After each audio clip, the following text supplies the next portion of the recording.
Analisa Falas. Analisa Falas. Analisa Falas, kali ini kami sudah terhubung bersama Research Analyst GK Invest, Bapak Alwi Assegaf. Selamat sore, Pak Alwi. Ya, selamat sore, Mbak Nena. Ya, rupiah hari ini menguat 40 poin ya, terjadi seiring juga dengan meredanya ekspektasi kenaikan suku bunga yang agresif ya oleh the Federal Reserve. Oke, Pak Alwi, secara overall bagaimana pergerakan market sepanjang hari ini? Ya, kalau kita lihat memang tadi sempat pergerakan rupiah sempat fluktuatif juga ya. Rasanya ada sentimen yang cukup variatif ya dari dalam negeri dan luar negeri ya. Rupiah itu sempat tertekannya tadi pagi setelah data dari BPS ya, Badan Pusat Statistik ya, yang mengumumkan angka inflasi di bulan Juli itu naik 0,64%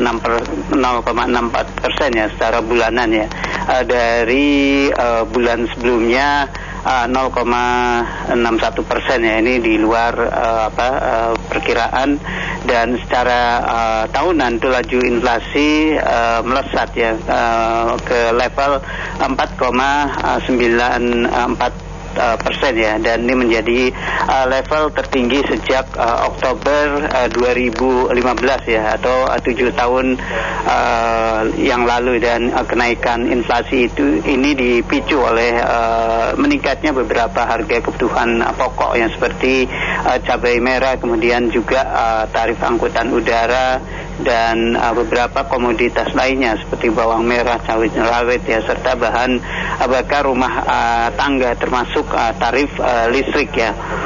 Dan dikhawatirkan bahwa kenaikan inflasi ini juga bisa menghambat proses pemulihan ekonomi di dalam negeri. Tapi untungnya ada data lain ya yang mengcover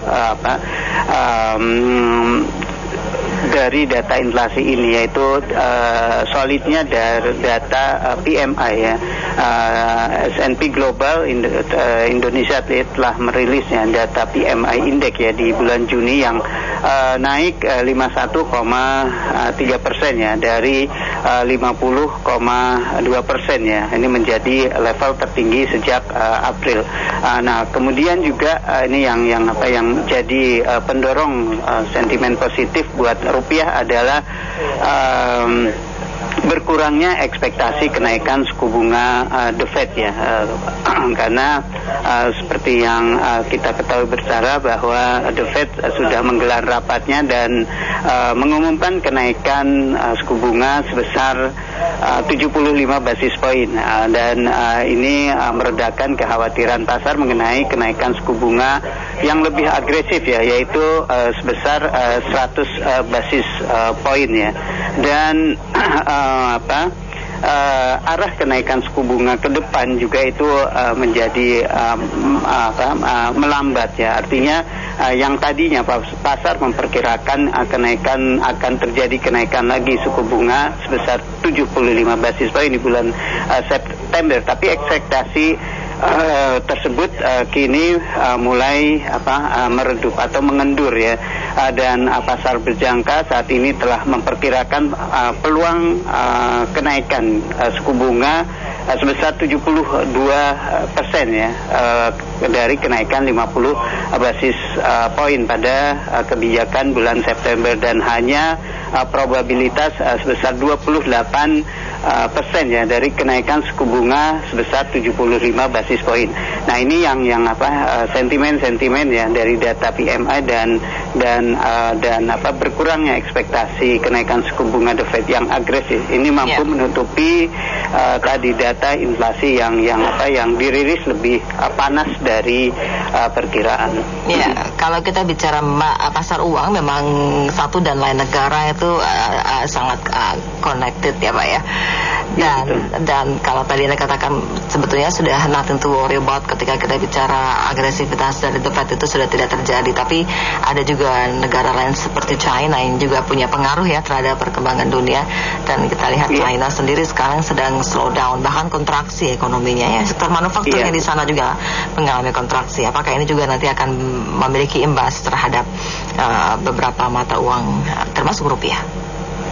Ya, kalau kita lihat memang saat ini dunia sedang mengalami, ya bukan hanya di Amerika saja ya, yang meskipun menteri ekonomi mereka mengatakan bahwa saat ini Amerika belum masuk jurang resesi, tapi secara teknik atau secara definisi 2 kali kontraksi pada pertumbuhan ya, secara 2 kuartal berturut-turut itu dinyatakan kontraksi, dan kita lihat juga perlambatan ekonomi tidak hanya saja terjadi di China. Kita lihat sendiri angka-angka PMI ya dari negara zona euro ataupun Amerika itu menunjukkan adanya sinyal perlambatan, yang lambat laun juga bisa mengarah ke resesi. Nah, sementara untuk pergerakan rupiah tentunya ini juga bisa jadi sentimen yang negatif ya, karena ini akan menentukan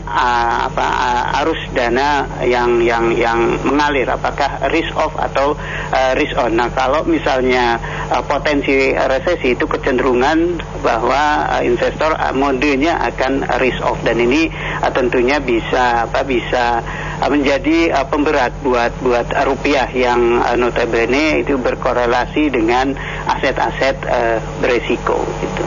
Baik, jadi apa yang bisa Anda rekomendasikan bagi pelaku pasar, Pak? Kalau saya lihat sih memang saat ini dolar telah kehilangan tenaganya. Artinya meskipun terjadi ada potensi resesi, tapi dengan masih solidnya ya secara umum lah ya fundamental kita, maka saya sih masih menyarankan pegang rupiah ya ketimbang dolar. Baik, Pak Ali, terima kasih banyak waktu dan analisanya. Sukses untuk Anda. Oke, terima kasih Mbak Nena. Selamat sore. Ya, Research Analyst GK Invest Bapak Ali Asegaf untuk analisa falas. Dynamic